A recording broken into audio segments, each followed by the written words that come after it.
বাবা আমার রুমে ধীরে ধীরে আসলেন। আমি দরজা ভিতর থেকে লক করতে ভুলে গেছি। আমি ঘুমিয়েছিলাম। বাবা আস্তে করে আমার বিছানায় বসল। তারপর বাবা আমার সাথে যা করেছিল তা কোনো মেয়েদের পক্ষে মেনে নেওয়া সম্ভব ছিল না। তাহলে আসল ঘটনাটি শুরু করি। আমার দুই মেয়ে, বড়টার নাম তুষ্টি আর ছোটটার নাম বৃষ্টি। তাদের মা খুব শখ করে মিলিয়ে দুই মেয়ের নাম রাখে। বড় মেয়ে ঢাকাতে থেকে কলেজে পড়ালেখা করে, আর ছোট মেয়ে আমার সাথে রাজশাহীতে থাকে। তাদের মা মারা যায় বছর সাতেক আগে। ছোট মেয়ের বয়স ১৩ বছর। আমাদের ফ্যামিলিতে আর কেউ নেই। একজন বুয়া আছে, সারাদিন রান্না বান্না করে সন্ধেবেলা চলে যায়। বৃষ্টির বয়স ১৩ হলেও তাকে দেখতে অনেক লম্বা আর সুন্দরী। এখনই তার বড় বোনের সমান লম্বা হয়ে গেছে, কিন্তু মন মানসিকতা ঠিকই বাচ্চাদের মতো। এখনো বুয়াই তাকে স্নান করিয়ে দেয়, বুয়াই তাকে দেখাশোনা করে। আমি কাজের মানুষ, সারাদিন বাহিরে থাকি। মেয়েদের দিকে খুব একটা নজর দিতে পারি না। পুরনো বুয়াটাই সব সামলায়। তাই মেয়েদের সাথে আমার বন্ধুত্বপূর্ণ সম্পর্ক গড়ে ওঠেনি। তারা আমাকে বেশ ভয় পায়। হঠাৎ একদিন বুয়া অসুস্থ হয়ে যায়। প্রায় ১ সপ্তাহ আসতে পারেনি।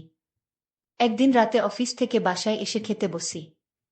বৃষ্টি আমাকে ঠোঁট ফুলিয়ে বলল, বাবা আমাদের বুয়া ১ সপ্তাহ ধরে আসে না, তাই আমি গোসল পর্যন্ত করতে পারছি না। তুমি রোজ বাইরে থেকে খাবার নিয়ে আসো, এসব খেতেও আর ভালো লাগে না। তুমি কাল থেকে নতুন কোনো বুয়া নিয়ে আসো প্লিজ। আমি ঠাট্টা করে বললাম, গোসল না হয় আমিই করিয়ে দিলাম, কিন্তু খাবারের যখন সমস্যা তো নতুন বুয়া তো খুঁজতেই হয়। বৃষ্টি বলল, ঠিক আছে, কাল গোসল করিয়ে দিও। আমি খাওয়া বন্ধ করে মেয়ের দিকে চাইলাম। বৃষ্টি দেখতে খুব সুন্দর হয়েছে, একদম তার মায়ের মতো। আমি বৃষ্টির দিকে তাকিয়ে থাকতাম, কারণ আমার মেয়ে বৃষ্টি ঠিক তার মায়ের মতো হয়েছে। আমি আমার মেয়ের চেহারার দিকে তাকালে আমার স্ত্রীকে যেন খুঁজে পেতাম। আমি ভাবতে লাগলাম, মেয়েটি তো বড় হয়েছে, তারপরও এখনো বাচ্চাদের মতো আচরণ করে। তাকে গোসল না করিয়ে দিলে সে গোসল করবে না। আমি বাবা হয়ে মেয়ের দায়িত্ব তো নিতে হবে। আমি বৃষ্টিকে বললাম, তুই এখন নিজের গোসল করা নিজে শিখ, কারণ কিছুদিন পর তো তোর শ্বশুর বাড়ি যেতে হবে। মেয়ে তখন বলল, বাবা আমি কোনোদিন শ্বশুর বাড়ি যাব না। আমি তোমার সাথে সারা জীবন থাকব। এই বাড়ি ছেড়ে আমি কোথাও যাব না। আমি আমার মেয়ের কথা শুনে অবাক হয়েছিলাম। এই মেয়েকে নিয়ে আমি কি যে করি। পরের দিন তাকে আমি গোসল করিয়ে দিলাম। নিজ হাতে তুলে ভাত খাওয়াইয়া দিলাম। তারপর মেয়ে আমার শান্ত হলো। আমি বললাম, যাও বৃষ্টি, এবার তোমার রুমে গিয়ে ঘুমিয়ে পড়ো। সে বায়না করে বলল, বাবা ঠিক আছে, বড় আপুকে ছাড়া আমি একা আমার রুমে ঘুমাতে ভয় করে। আমি তাকে সান্ত্বনা দিয়ে বলেছিলাম, শোন মা, কিছুদিন পর থেকে তুই আমার রুমে ঘুমাবি। ঠিক আছে, এখন নিজের রুমে গিয়ে ঘুমিয়ে পড়ো মা। তারপর মেয়ে যখন তার নিজের রুমে ঘুমাতে গেল, আমি গভীর রাতে আমি ধীরে ধীরে মেয়ের শোবার ঘরে গেলাম। গিয়ে দেখি সে টিভি দেখছে। আমি তাকে গিয়ে বললাম, মা তুমি এখনো টিভি দেখছ? আমার মেয়েকে বললাম, মারে তোর মুখের দিকে তাকালে তোর মায়ের মুখটা আমার চোখের সামনে ভেসে উঠে। আমার কথা শুনে সে খুব খুশি হলো। আমি আমার মেয়ের দিকে তাকিয়ে রইলাম। আমি যেন আমার মেয়ের মাঝে আমার স্ত্রীকে খুঁজে পেলাম। আমি যখন এভাবে তাকিয়েছিলাম, সে কিছুটা অবাক হলো, বলল, তোমার কি হয়েছে বাবা? তুমি এভাবে আমার দিকে তাকিয়ে আছো কেন? আমি তোমার খুব আদরের মেয়ে, তাই না বাবা? আমি বললাম, হ্যাঁ মাম্মি, তুমি খুব আদরের মেয়ে আমার। আমার বাবা বলল, মাম্মি তোমার সাথে আমার একটা কথা ছিল। কি কথা? বাবা, মাম্মি তুমি আমার কথাটা রাখবে মাম্মি। আমার মেয়ে বলল, বাবা তুমি আমার জন্মদাতা, আর তোমার কথা কি আমি ফেলতে পারি? আমি তোমার সব কথা রাখব। তোমার কথা না রাখলে যে আমার অমঙ্গল হবে। আমি ভাবতে লাগলাম, কিভাবে কি করা যায়। হঠাৎ বুদ্ধি এলো মাথায়। আমি তাকে গম্ভীর হয়ে জিজ্ঞেস করলাম, কতদিন গোসল করিস না মা? প্রায় ১ সপ্তাহ। তাই? আচ্ছা ঠিক আছে, চলো আমি তোমাকে আজ গোসল করিয়ে দেই। কাজের বুয়া আসবে কোনোদিন, আর তুমি এতদিন গোসল ছাড়া থাকবা মাম্মি। গোসল না করলে ঘুম হবে না মাম্মি রাতে। তাই চলো আগে গোসলটা করিয়ে দেই। তুমি আমার মেয়ে, আমি তোমার যত্ন না করলে লোকে মন্দ বলবে। তাছাড়া আমি তোমাকে এভাবে থাকতে দিতে পারি না। চলো মাম্মি তোমাকে গোসলটা করিয়ে দেই। এতদিন গোসল না করলে শরীর খারাপ হবে। মেয়ে বলল, এখন তো রাত, কাল সকালে করি আব্বু। আমি আমার মেয়ের কথা মেনে নিলাম। তবে মা, কাল তো আমি কাজে চলে যাব। ফিরতে আবার রাত হবে। মেয়ে বলল, ঠিক আছে বাবা, তাহলে কাল রাতে তুমি গোসল করিয়ে দিও। যাও বাবা, এখন গিয়ে ঘুমাও। আমিও ঘুমাবো। ঠিক আছে মা, তাহলে তুই ঘুমিয়ে পড়। আমিও ঘুমাতে গেলাম। পরের দিন সকালে উঠে আমি আমার মেয়েকে বললাম, মা আজ বাড়িতে কেউ নেই, তাই বাড়িটা একদম খালি পড়ে থাকবে। তোমার আজ আর স্কুলে যেতে হবে না। কাল স্কুলে যেও। আমি বাবার কথা শুনে খুব খুশি হলাম, কারণ আজ সারাদিন টিভি দেখতে পারবো। সেদিন আমি সারাদিন ঘরে বসে টিভি দেখেছিলাম। বড় আপুর সাথে ফোনে কথা বলেছিলাম। সন্ধ্যা ঘনিয়ে আসছে, বাবা এখনো বাড়িতে ফিরছে না। আমি বাবার জন্য অপেক্ষা করতে লাগলাম। কিন্তু বাবা প্রায় রাত 10টার দিকে বাড়িতে ফিরল। আমি বাবাকে জিজ্ঞেস করলাম, বাবা এত দেরি হলো কেন? আমি তোমার জন্য সেই কখন থেকে অপেক্ষা করছি। তোমার কোনো খবর নাই। বাবা বলল, মা আমি একটা ঝামেলায় পড়ে গিয়েছিলাম, তাই আসতে একটু দেরি হয়ে গিয়েছে। এখন চলো মা, গোসল করিয়ে দেই। মেয়েটা বলল, বাবা আমি আজ গোসল না করলে হয় না, খুব শীত লাগছে। আমি মেয়েকে বললাম, মা আজ তোমার গোসল করতে হবে, নইলে তোমার শরীরে অসুখ হয়ে যাবে। শরীরের সর্দি জ্বর আসতে পারে। আমি বাবার কথা শুনে বললাম, ঠিক আছে বাবা, চলো আমি গোসল করব। আমি তাকে বাথরুমে নিয়ে গেলাম। তারপর আমার ছোট মেয়েটাকে গোসল করিয়ে দিলাম। আমার লক্ষ্মী মেয়েটা বলল, বাবা আজ মাথাটা অনেক ভালো লাগছে, আমার শরীরটা ভালো লাগছে। আমি বললাম, গোসল হচ্ছে আল্লাহর নেয়ামত, গোসল না করলে শরীর ভালো লাগে না, রাতে ঘুম হয় না। আজ তোর অনেক ভালো ঘুম হবে। তারপর রাতের খাবার খেয়ে যখন আমি ঘুমাতে গেলাম, আমার মেয়ে বলল, বাবা আজ তুমি আমার রুমে ঘুমাবে, কারণ এই রুমে আমি একা একা থাকতে ভয় লাগে। আগে তো আপু আর আমি একসাথে থাকতাম।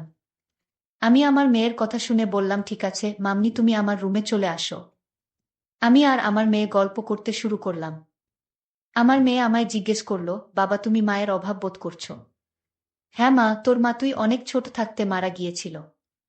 আমি তোদের কথা চিন্তা করে আমি আর কোনো বিয়া করিনি, কারণ সৎ মা বাড়িতে নিয়ে আসলে আরো যন্ত্রণা বাড়বে। তাই এইসব ভেবে আর বিয়ে করিনি, কারণ তোদের মুখের দিকে তাকিয়ে আমি সারাটা জীবন কাটিয়ে দিব। বাবার কথা শুনে আমার কান্না চলে আসছিল। আমার বাবা তার নিজের সুখ খুঁজেননি, আমাদের সুখের জন্য বাবা সারাটা জীবন এভাবে কাটিয়ে দিল। আসলে এরকম বাবা হয় না এই যুগে। কিন্তু আমি যে ভাবনাটা ভেবেছিলাম সেটা আমি ভুল ভেবেছিলাম। জানি না সেটা ভুল না সঠিক। আমি পরদিন রাতে বাবার রুমে থাকতে চাইনি, কারণ রাতে বাবা নাক ডাকে। এটাও সমস্যা ছিল না, আমি বাবাকে পাশে রেখে মোবাইল দেখতে পারি না। আর সেই জন্য সিদ্ধান্ত নিলাম, আজ থেকে আমি আমার রুমে একা ঘুমাবো। আমি পরদিন বাবাকে বললাম, বাবা আজ আমি একা একা আমার রুমে ঘুমাবো। আর সেদিনেই ঘটল আসল ঘটনা। আমি রাতে আমার রুমে যখন ঘুমাতে গেলাম, তখন বাবা আমায় ডাক দিয়ে বললেন, মাম্মি আজ তুমি তোমার রুমে একা ঘুমাতে ভয় পাবে না? মেয়ে আমার বলল, না বাবা, আমি তো দিন দিন বড় হচ্ছি, আর এখন আমার একা একা রুমে ঘুমাতে ভয় করে না বাবা। তুমি ঘুমিয়ে পড়ো। কিন্তু আমার চোখে কোনো ঘুম নেই। আজ 15 বছর ধরে আমি একা। আমার স্ত্রী একটা রোড অ্যাক্সিডেন্টে মারা যায়। আমার স্ত্রী দেখতে অনেক সুন্দরী ছিল। আমার তো মন চায় অনেক কিছু করার। যাই হোক, আমার চোখে ঘুম আসছিল না। ঘড়ির কাঁটার দিকে তাকিয়ে দেখি রাত প্রায় 1টা বাজে। আমি আস্তে করে আমার মেয়ের রুমের দরজার কাছে গেলাম। দরজাটা ধাক্কা দিতেই খুলে গেল। আমার মেয়ে হয়তো দরজাটা ভিতর থেকে লক করতে ভুল গেছে। আমার আর কষ্ট হলো না। আমি রুমের ভিতর ঢুকলাম। আমার মেয়ের দিকে তাকিয়ে দেখি কত শান্তির ঘুম ঘুমাচ্ছে। মনে হচ্ছে নিষ্পাপ একটা মেয়ে। তাকে ড্রিম লাইটের আলোতে অনেক সুন্দর দেখা যাচ্ছিল, ঠিক তার মায়ের মতো। আমার কাছে মনে হলো এটাই বুঝি আমার স্ত্রী। আমার নিজের মেয়েটাকে দেখে আমার অন্যরকম অনুভূতির সৃষ্টি হলো। আমি ধীরে ধীরে মেয়ের বিছানার পাশে গিয়ে বসলাম। এক নজর তার দিকে তাকালাম। আমার অনেক ভয় করছিল। যদি আমার মেয়ে এখন জেগে যায়, তখন কি ভাববে? আমি ভুলে গিয়েছিলাম এটা আমার মেয়ে শুয়ে আছে। এটা আমার জন্য একটা বড় সুযোগ। এসব ভাবতে ভাবতে হঠাৎ আমার মেয়ে জেগে উঠল। জেগে আমায় দেখে চমকে উঠল আর বলতে লাগলো, বাবা এত রাতে আমার রুমে কি করছো? আমি বললাম, কেন, আমি কি তোমার রুমে আসতে পারি না? কিন্তু বাবা আমি তো দরজা লক করে ঘুমাচ্ছিলাম। তুমি রুমের ভিতরে ঢুকলে কি করে? আমি বললাম, মা তুই ঘুমানোর আগে দরজা লক করতে ভুলে গিয়েছিলি। আর তাই তো তোর রুমে আসতে পারলাম। বাবা তুমি ইদানিং কেমন জানি হয়ে গেছো। যাও তোমার রুমে গিয়ে ঘুমাও। যখন তখন আমার রুমে হুট ঘরে চলে আসো। পরদিন সকালে আমি আমার মেয়েকে বললাম, মা গোসল করবি না? আমি চলে গেলে কে তোরে গোসল করাবে? মেয়ে তখন বলল, বাবা আজ থেকে তোমার আর কষ্ট করতে হবে না। আমি নিজেই গোসল করতে পারবো। আমি আমার মেয়ের কথা শুনে ভাবলাম মেয়ে কি আমার মনের কথা জেনে গেছে। আরেক মনে ভাবলাম সে আমার মনের খবর কি করে জানবে। আমি রাতে বাড়িতে ফিরলাম, ফিরে দেখি মেয়ে ঘরে বসে টিভি দেখছে। আমি আমার মেয়েকে জিজ্ঞেস করলাম, বৃষ্টি আজ তুই আমার রুমে ঘুমাবি? কারণ আমার শরীরটা ভালো না। আমি বাবার বাহনা কিছুটা বুঝতে পারছি। কারণ বাবার ইদানিং মনের ভিতর খারাপ কিছু চলছে। আমার বাবাকে সন্দেহর সৃষ্টি হলো। আমি সিদ্ধান্ত নিলাম, আমি আর বাবার রুমে ঘুমাবো না। বাবা ইদানিং পাগলের মতো হয়ে গেছে। আমি আজ আমার রুমে ঘুমাতে গেলাম। রাতের শরীরটা ক্লান্ত ছিল। তাই আজ সকাল সকাল ঘুমিয়ে পড়েছিলাম। রাত যখন গভীর হলো, আমি অনুভব করলাম আমার রুমে কে যেন প্রবেশ করছে। আমার সাথে অদ্ভুত আচরণ করার চেষ্টা করছে। আমি যখন বুঝতে পারলাম, আমি ঘুম থেকে উঠে বাবাকে দেখতে পাইলাম। আমি বাবাকে বললাম, বাবা এত রাতে আমার রুমে কেন আসলে? আর আমার সাথে এমন আচরণ কেন করছো? বাবা তুমি ভুলে গেছো আমি তোমার মেয়ে। তুমি এখনই রুম থেকে বাহির হয়ে যাও। বাবা তখন চিৎকার করে বলল, আমি এ রুম থেকে যাব না। এই রুমে আমার স্ত্রী লুকিয়ে আছে। বের করে দাও আমার স্ত্রীকে। বাবার কথা শুনে আমি অবাক হয়ে গেলাম। আশ্চর্য তো বাবা, এসব কি বলছা? বাবা আমি তোমার আদরের মেয়ে, তুমি এসব কি বলছো বাবা? তুমি যদি আমার সাথে খারাপ আচরণ করো তাহলে আমি ভুলে যাব তুমি আমার বাবা। বাবা আমায় বলল, আজ আমি মরে যাব তাও আজ এই রুম থেকে বের হব না। বাবার এমন কথা শুনে আমি বাবাকে একটা ধাক্কা মেরে ফেলে দিলাম। বাবা তখন অজ্ঞান হয়ে লুটিয়ে পড়ল। আমি তাড়াতাড়ি বড় আপুকে ফোন দিলাম। বড় আপু আর আমি বাবাকে হাসপাতালে নিয়ে গেলাম।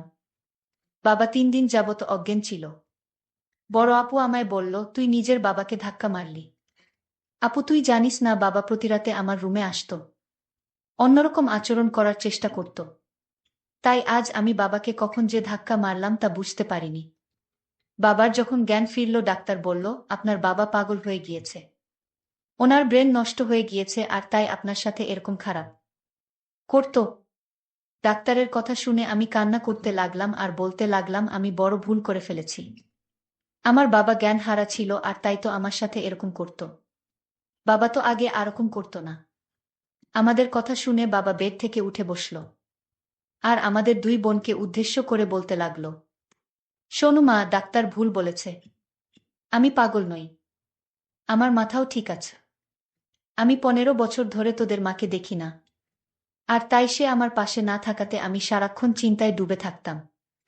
আমার কিছুই ভালো লাগতো না।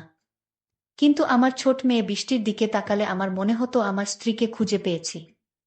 কারণ বৃষ্টি দেখতে হুবহু তার মায়ের মতো। আর তাই আমার মেয়ে হিসেবে বৃষ্টিকে দেখতাম।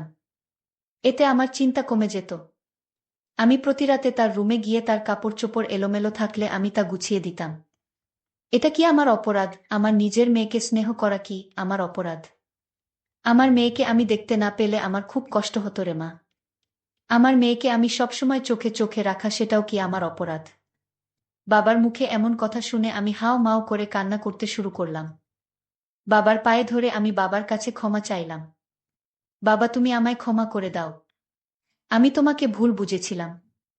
আসলে তোমার মতো বাবা পাওয়া এখনকার যুগে ভাগ্যর ব্যাপার। বাবাও আমাকে ক্ষমা করে জড়িয়ে ধরে বলল, কাঁদিস না মা। তুই কাঁদলে যে আমি সহ্য করতে পারি না। আজকের গল্পটি কেমন লাগলো তা অবশ্যই কমেন্ট করে জানাতে ভুলবেন না। আর যদি গল্পটি তোমাদের কাছে ভালো লাগে তাহলে আমার চ্যানেলটিকে সাবস্ক্রাইব করে পাশে থাকবেন। ধন্যবাদ।